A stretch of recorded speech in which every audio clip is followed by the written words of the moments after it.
بسم الله الرحمن الرحيم. لقد كان لكم في رسول الله تاکید سرا دتا سلرا پجوند رسول الله صلی الله علیه وسلم کی اسوة حسنة طریقہ خیستا نمونہ خیستا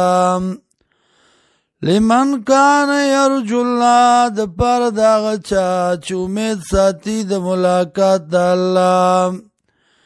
والیوم الاخر او درزی د آخرت وذکر الله کثیرا یادی الله لرډیر ولما را المؤمنون العذاب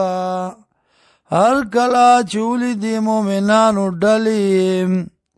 قالوا دی هذا دا ما وعدنا الله ورسوله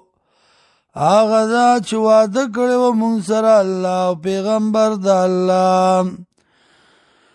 وصدق الله ورسوله او رښتیا ویلو الله او پیغمبر د الله وما زادهم الا ایمانا وتسلیما نیزیاتو دی لرا مگر ایمان او منلا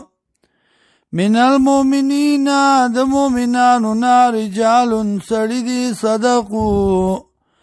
چې رښتیا کړل ما غساد الله چې وعده کړی و الله سره علی پاغي فمنهم بعض دینا مناسک دی قضا نحبه چې پوره کړه وعده خپله ومنهم او بعضی دینا منا غسوک دی ینتظر چه اغا دی پا انتظار وما بدلو تبدیلا او بدل نشو دی پا معمولی بدلی دلو سرا لیجزی اللہ الصادقین دی دا پارا چه بدلور کی اللہ رشتینو لا بصدقهم پرشتیاو دا دی باندی ويعذب المنافقين او سزاور کی منافقانو تا انشاء کچرت غواړي او یتوب علیهم یا مهربانیو کی بدی باندې ان الله یقینا الله کان دے غفور الرحیم بخون کے مهربانا